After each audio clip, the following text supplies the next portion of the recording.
I've said it before and I'll say it again, more important than knowing the answers is knowing what questions to ask.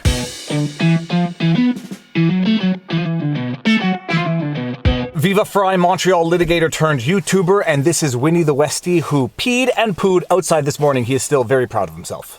I don't have much time to get this vlog done because my wife needs my office to go to work. We're going to talk about fake news today and how the most insidious type of fake news are people who rely on the ignorance of their audience. Now, I can hear the haters out there saying Viva Frei, hashtag confession through projection. If you're accusing others of doing this, it's something that you're guilty of yourself. I am a firm believer in the principle of confession through projection, and that is the idea that you accuse others of things of which you are guilty either on purpose or subconsciously. That being said, when you have a sufficient degree of insight or you question yourself, you tend to ask yourself this question before making the statements. So not only do I not rely on the ignorance of my audience, I take for granted that they are in fact more intelligent than me, and if I make a mistake, they are going to call me out on it, and they do it. And they have done it in the past. I don't just take it for granted. I know that if I make a mistake, someone will rightly call me out on my mistake, and I will, as a responsible person should, correct my mistake. But I have to say that I am flabbergasted by the tendency in mainstream media of these people to rely on the ignorance of their audience, knowing they are not going to dive deep enough into the story to find out how they are being misled. All right, and this lighting on my head is driving me crazy. We're just gonna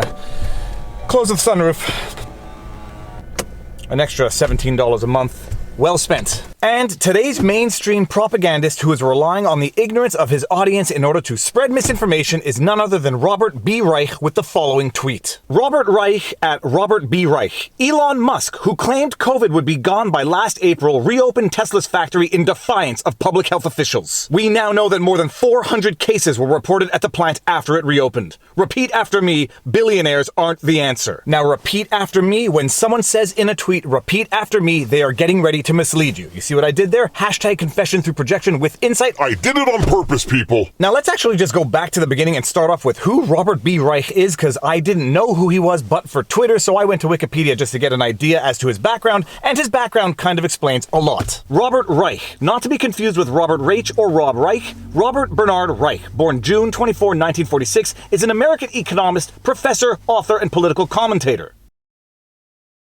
He served in the administrations of Presidents Gerald Ford and Jimmy Carter, as well as serving as the United States Secretary of Labor from 1993 to 1997 under Bill Clinton. He was a member of President Barack Obama's Economic Transition Advisory Board. Well, there you have it. Purely political, and what do we say on this channel? Politics ruins everything. Now let's get back to this tweet, breaking it down by element so you can see how much misinformation there is by omission in this one single tweet. Elon Musk, who claimed COVID would be gone by last April. Now I don't know what exactly Elon Musk predicted last year, but if the past is prologue to the future, I have my doubts as to whether or not this is an accurate reflection of what Elon Musk actually said, but let's take for granted Elon Musk was wrong in what he said. This is an ad hominem attack on the individual, as if to say he was wrong then, so he must be wrong now. And that is all fine and well as a rule to apply, so let's now just apply it to Dr. Fauci, who last year said that face masks weren't necessary. People can be wrong on certain issues. They could be wrong in the past without it being any reflection on whether or not they are right in the present, but let's move on to the second element of this tweet. Elon Musk, who claimed COVID would be gone by last April, reopened Tesla's factory in defiance of public health officials. Translation, not only was Elon Musk wrong in his prediction of last year, but he's actually dangerous. He is crazy. He is a defiant rebel with absolutely no regard for the well-being or safety of his employees. That is exactly what Robert Reich wants you to think right now. But that is the persuasion element of this tweet, setting up the individual, demonizing the individual before you get into the factual representations, which are themselves totally incomplete. We now know that more than 400 cases were reported at the plant after it reopened. Coming back to the beginning of this vlog, another thing I have said time and time again on this channel is more important than knowing the answers is knowing the questions to ask. Being a lawyer trains you not to know the answers to every question, it just trains you to know what questions to ask in order to properly get to the root of the issue. So when Robert Reich starts spouting off random numbers, we now know that there were 400 cases at the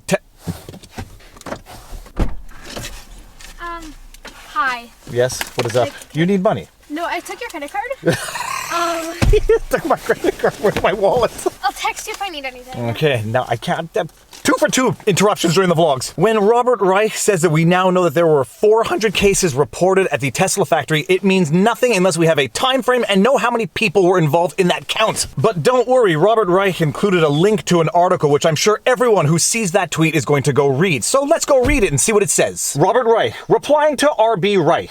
Hundreds of COVID cases reported at Tesla plant following Musk's by Faiz Siddiqui, San Francisco. Tesla's Bay Area production plant recorded hundreds of COVID-19 cases following CEO Elon Musk's defiant reopening of the plant in May, according to county-level data obtained by a legal transparency website. The document, obtained by the website Plainsight following a court ruling this year, showed Tesla received around 10 reports of COVID-19 in May when the plant reopened and saw a steady rise in cases all the way up to 125 in December as the disease caused by the novel coronavirus peaked around the country. The revelation follows the Washington Post's reporting in June that there had been multiple COVID-19 cases reported at Tesla's facilities in Fremont, California after Musk decided to reopen despite a county-wide stay-at-home order daring officials to arrest him. So bear this in mind now as it comes to the spread of misinformation. We are now 3 paragraphs into the article that was linked in the response tweet to Rob Reich's original tweets. How many of Rob Reich's followers do you think have gotten this far? I don't know, but those who have gotten this far would now know that the 400 cases date back to May 2020, so that is almost 10 months ago. Over the last 10 months, there have been 400 cases in Tesla factories. Now I just have one question. How many people work there? And to get the answer to that question, you need to get to the 4th paragraph of the article that was linked in the response to Rob Reich's original tweet. And wait until you get this piece of information if you even knew to ask the question in the first place. The data covering the months between May and December showed there were around 450 total reported cases. Roughly 10,000 people work at the plant. 10,000 people. And after all of that, now we finally know that between the months of May and December 2020, there were 450 cases of COVID among 10,000 employees. Now, I'm not particularly good at math, but I'm good enough to know that 450 on 10,000 represents about 4.5% infection rate. So we have now gone from a shocking number of 400 to a percentage of 4.5% over the months of May to December 2020. The next question we should be asking ourselves is, what was the infection rate in Alameda County at large? According to the testing data from Alameda County, there were 2,065,343 tests with 93,636 positives, which represents 4.5% positive. Let me just make sure I understand this. In Alameda County at large, there was roughly a 4.5% positive COVID rate, which is exactly what there was at the Tesla factory. So this shocking figure of hundreds of cases at the Tesla factory, which shows how defiant and reckless and thoughtless this billionaire Elon Musk is exactly in line with Alameda County in general. Well, that is some very interesting information that Rob Reich probably should have given all of his followers in the first place. But it gets even better, because what is the positivity rate at large? Update for March 13, 2021. As of March 13, California has 3,523,563 confirmed cases of COVID-19, resulting in 55,095 deaths. So over 3.5 million people in California have had COVID. Well, all right, now we need to know the population of California. 39.37 million people. The resident population of California has been steadily increasing over the past few decades and has increased to 39.37 million people in 2020. This makes it the most populous state in the US. Now, again, I'm not particularly good at math, but what is 3.5 million divided by 39 million?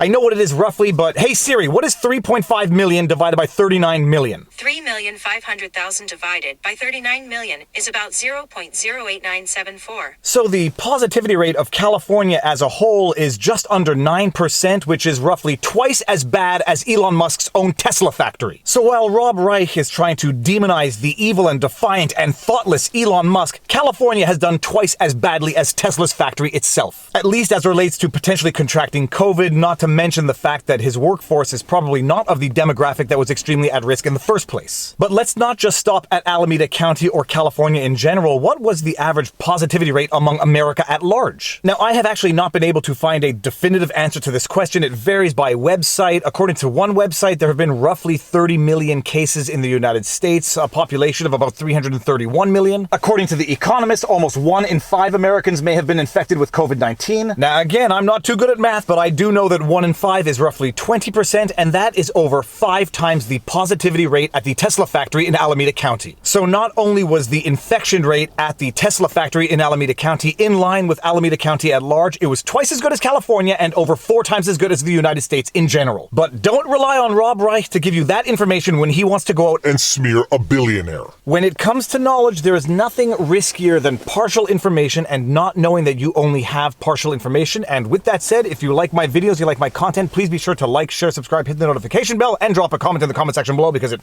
feeds the algorithm. If you want to support the channel, all of these support links are in the pinned comment. We've got the standard stuff: PayPal, Patreon, subscribe to our YouTube membership. We've got merch, which I'm not wearing merch today. Robert Barnes and I have a page on locals. It is called vivabarneslaw.locals.com. All of my content is also on Rumble. And more important than any of that, take care of yourselves, check in on friends and family, make sure everyone around you is doing well, and now you know your vlog.